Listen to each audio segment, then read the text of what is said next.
विदाई के वक्त तन्वी अपने पिता से लिपटकर खूब रोती है। पापा, पापा मुझे आपकी बहुत याद आएगी। अब मैं कैसे रहूँगी आपके बिना। बेटा, जब भी तेरा मन करेगा आ जाना, ये घर हमेशा तेरा ही रहेगा। जा बेटी, अब अपनी माँ से मिल ले। माँ, मुझे आपने जो भी प्यार दिया उसके लिए बहुत बहुत धन्यवाद। हाँ हाँ ठीक है, अब ज़्यादा ड्रामे मत दिखा और जा यहाँ से। ये कहकर सुशीला उसे धक्का देती है कि तभी उसका पति राहुल उसे संभाल लेता है। क्या हुआ? तुम गिर कैसे गई?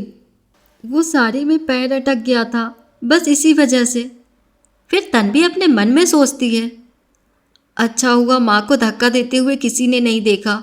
मैं हमेशा माँ के प्यार के लिए तरसती रही, लेकिन उन्होंने मुझे कभी प्यार नहीं दिया। फिर तन्वी ब्याह कर ससुराल आ जाती है। उसकी सास ने उसके स्वागत में बड़े प्यार से उसकी आरती उतारती है और गिफ्ट में उसे सोने का हार देती है।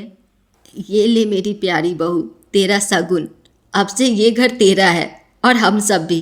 तुझे कुछ भी चाहिए होगा या किसी काम में मदद चाहिए हो तो हमें कहना।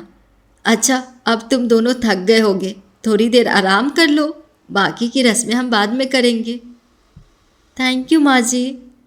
उसके बाद तन्वी राहुल के साथ कमरे में चली जाती है और आराम करती है। फिर दिन के 2 बजे उसकी नींद खुलती है। ओह गॉड, कितनी देर हो गई। मेरी पहली रसोई की रस्म भी अभी बाकी थी। माँ जी तो बहुत गुस्सा करेंगी। तन्वी जल्दी से बाथरूम की तरफ जाती है, लेकिन बाथरूम से नहाकर निकल रहा राहुल तन्वी से टकरा जाता है। तन्वी गिरने वाली थी कि तभी वो उसे संभाल लेता है।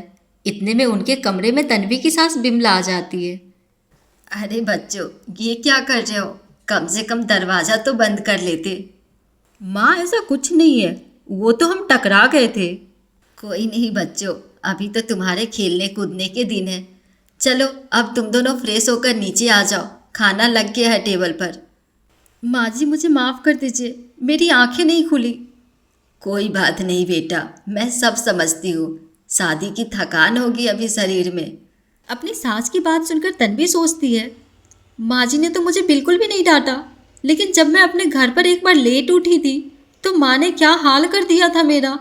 हे भगवान, सुबह के 9 बज गए और ये अभी तक पड़ी है। पता नहीं कितने बजे तक सोती रहेगी। अरे घर का काम नहीं करना है क्या? तेरे पापा का टिफिन और घर की साफ सफाई कौन करेगा? चल अब उठ। माँ, मेरी तबीयत ठीक नहीं है, बुखार सा लग रहा है। तू ऐसे नहीं मानेगी। सुशीला, बस भी करो।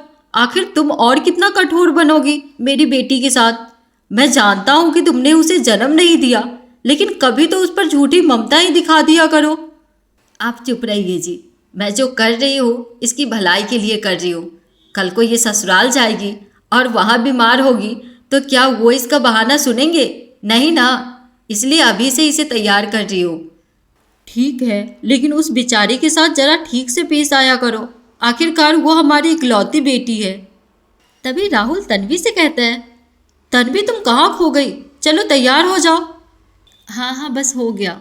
कुछ देर बाद तन्वी तैयार होकर नीचे आ जाती है, जहाँ उसकी सास उसकी नज़र उतारती है। मेरी बहू को किसी की नज़र ना लगे। आ मेरी प्यारी बहू, अब खाना खा ले। फिर वो सब मिलकर खाना खाते हैं। फिर तन्वी प्लेट उठाने लगती है तो उसके हाथ से एक प्लेट नीचे गिर के टूट जाता है। अब माँ जी, मुझे माफ़ कर दीजिए, वो मैं। कोई बात नहीं बहू, और तू इतना घबरा क्यों रही है? कुछ भी तो नहीं हुआ। बर्तन है, टूट गया तो क्या हुआ, दूसरा आ जाएगा। नहीं नहीं माँ जी, वो सचमुच मुझे माफ़ कर दीजिए। मैं बहुत गड़बड़ करती हूँ। मुझे मत चलाइए माँ जी, मुझे मत मारिए। क्या हुआ बहू, कौन चला रहा है तुम्हें? मुझे बता। माँ जी, एक बार मुझसे ऐसे ही किसी का कप टूट गया था तो उसने मुझे जला दिया था। लेकिन हम तुझे ऐसी कोई सज़ा नहीं देंगे। तू रोना बंद कर मेरी बच्ची, ऐसे घबराते नहीं हैं। ऐसे ही दिन गुजरते हैं। विमला अपनी बहू को बहुत प्यार करती थी। वो उसे किसी भी गलती के लिए डांटती नहीं थी, वो उसे प्यार से समझाती थी। विमला अपनी बहू के लिए कुछ न कुछ खाने के लिए बाजार से लाते रहती थी या नए नए कपड़े उसके लिए बनवा देती।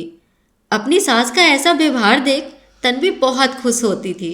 ऐसे ही एक दिन विमला तन्वी की पसंद का गाजर का हलवा बनाती है और उसे अपने हाथों से खिलाती है।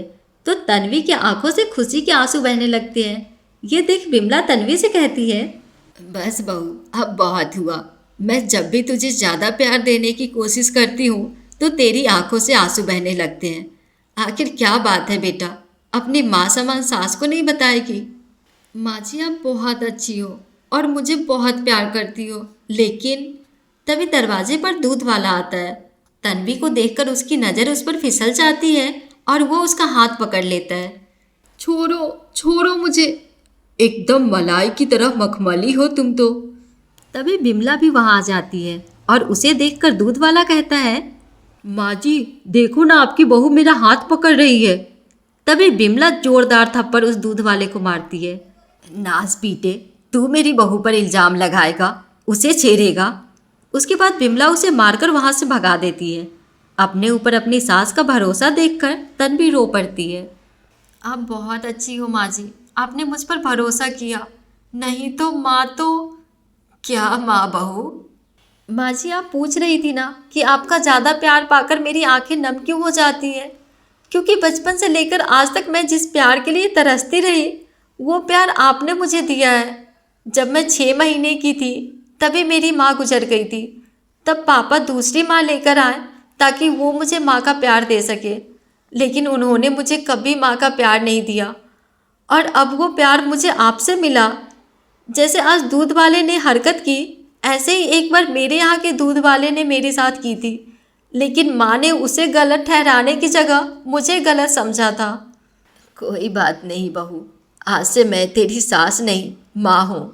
और सुशीला बहन ने भले ही तुम्हें प्यार ना दिया हो, लेकिन यशोदा बनकर तुम्हें पाला तो है, तभी तो मुझे इतनी प्यारी बेटी जैसी बहू मिली है। तभी दरवाजे पर सुशीला और मनोज खड़े होते हैं। ये सब बातें सुनकर उनकी आंखों में आंसू आ जाते हैं। सुशीला को अपनी गलती का एहसास हो जाता है और वो तन्वी से माफ़ी मांगती है। उस दिन के बाद से तन्वी को अपनी सौतेली माँ और सास दोनों से बहुत प्यार मिलता है।